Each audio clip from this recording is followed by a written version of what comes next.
Hey everyone, thanks for joining me for the Cancer full moon that is happening on December 29th or the 30th, depending on where you live. Just a couple things before I start the cards.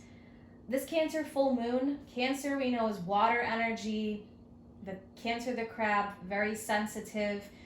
Cancer rules the fourth house, deals with mother issues, home, family, roots.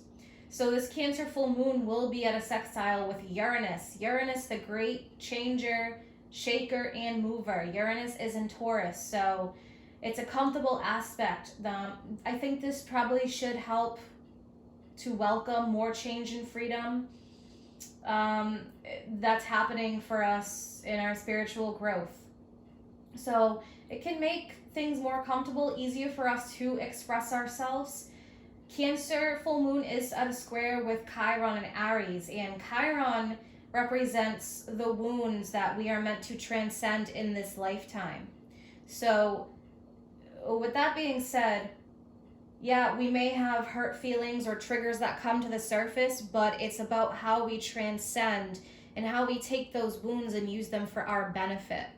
How we teach ourselves to not make the same mistakes over and over and have repeated patterns, and how do we integrate that to really bring forward our healing. The other good thing is the Capricorn sun is going to be trining Uranus, so I think it'll be a lot easier for us to kind of move on and really integrate these wounds to have a fresh start. I think a lot of it is going to be like, all right, I've really had enough of this kind of energy, or I've had enough of holding myself back in this aspect of my life. I'm ready for change. So change is going to be really welcomed. All right, so I'm going to start off with the Black Moon astrology card. What do we need to know as a collective, please, for this Cancer full moon happening? Interesting. All right, we have Mercury mind.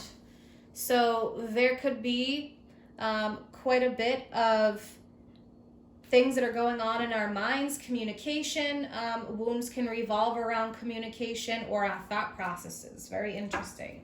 All right, I'm going to pull a couple other cards. I've got one from the Moonology deck. What else do we need to know as a collective for this Cancer full moon?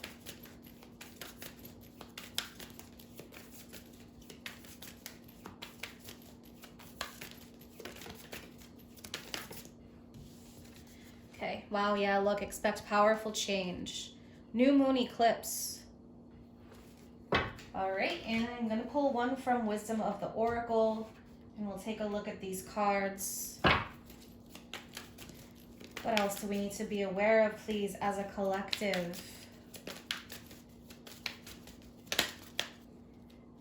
Okay, we have the Peace card. Very nice. Yeah, I think a lot of this is, in the long run, as much as it can be difficult to deal with our wounds, especially when they've been ripped open and triggers happen, or it feels like salt's been poured on them, that's part of the Great Awakening with us as souls in this human experience.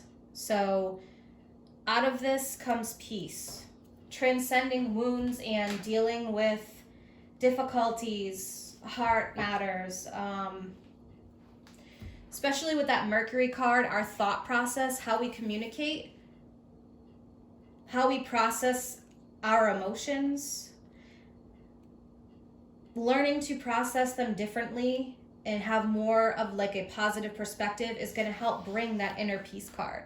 When I see peace, I also see the Death card, because in the Archangel Power Tarot, death is depicted as peace, out with the old and in with the new.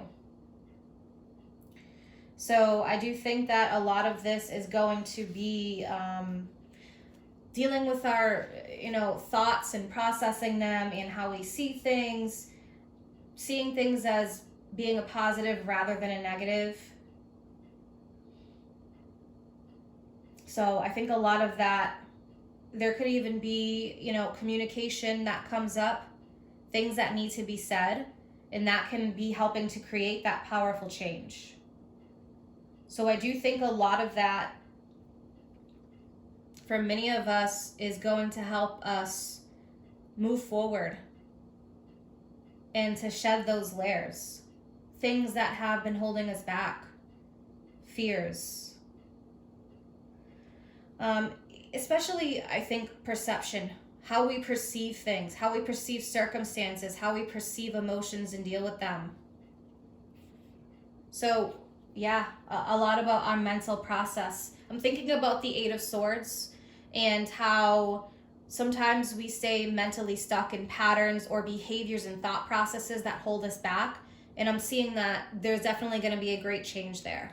And part of that for many of us could be with that square up with Chiron and Aries. But we do have this expect powerful change card, new moon eclipse.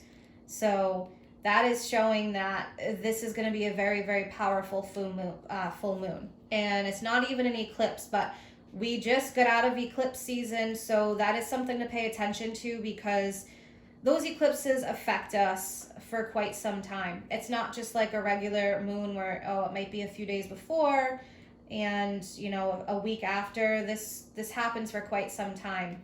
So the other thing too with this Cancer full moon is that we had one in January at the beginning of 2020. So it would be really important to really just do some self-reflection there. Think about where you were in January. What were the things that you've changed and transformed about yourself since then? What have you learned since then? So I can say definitely there's a lot of powerful energies at work here with this full moon. New opportunities for sure, a lot of shedding, and that could be part of the wound of letting go of things, but there is a lot of change here. There's a definite change of pace, I feel, too, especially Uranus is moving direct in mid-January. So yeah, I feel like it's one of those things. If we think we've seen a lot of craziness, we haven't seen all the craziness yet. But I do think this moon will be preparing us for this. So especially, let's take a look at the peace card. Peace is something we all want in our lives, but in order to really achieve that peace, we have to transcend our wounds. We have to grow, and growth is very painful at times. So with peace, I just feel like really there's freedom from attachment. Freedom from attachment to our wounds, to our fears. So I think that this is going to be really helping us to kind of step into our alignment and just our path forward at this time. So working to create peace in your life and letting go of the old and embracing the new for sure. All right, so I'm going to pull a couple tarot cards here. 3 cards, please, for this Cancer full moon and the advice.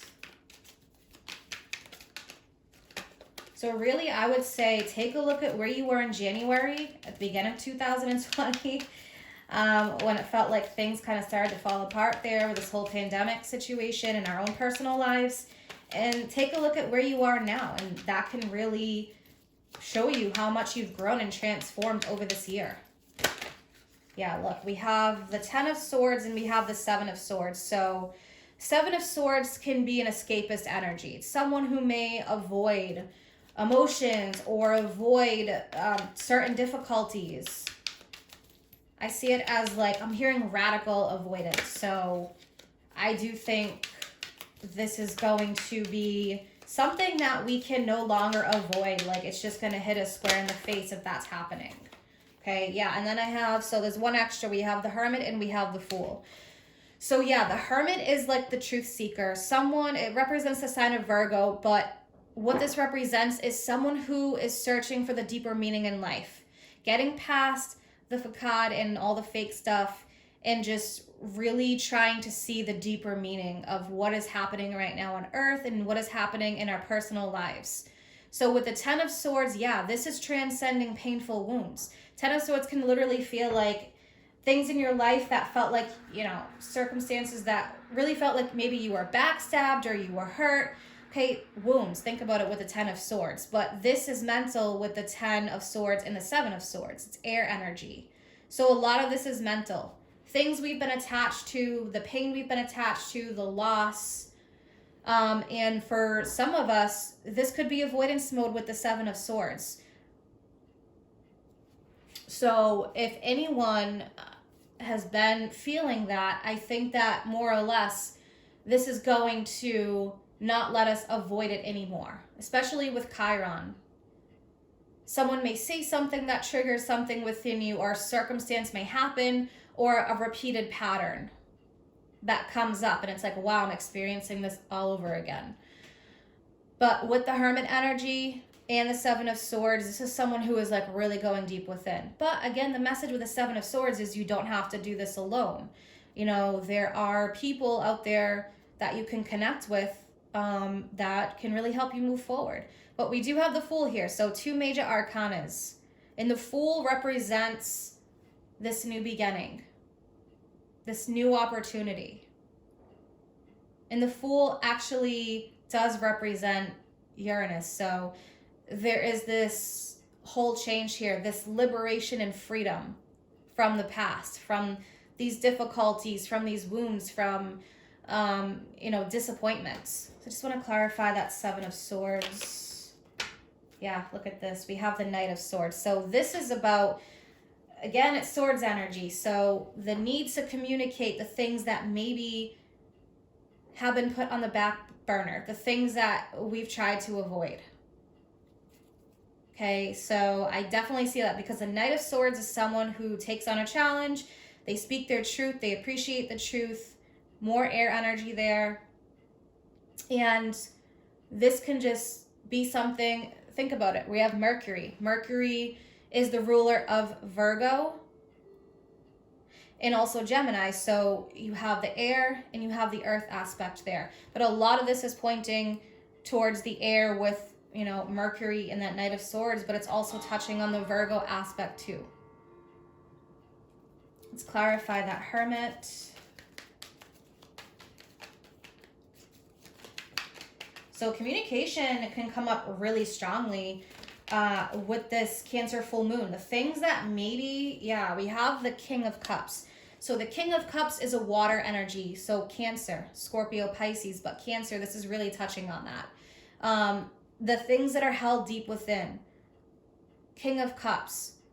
Someone who is very deeply emotional, but maybe again, it's the things that have been held back. They could come kind of bursting out. Part of this could be, endings, yes, to create the new beginnings with the Fool, to start fresh and start over, take chances, a leap of faith.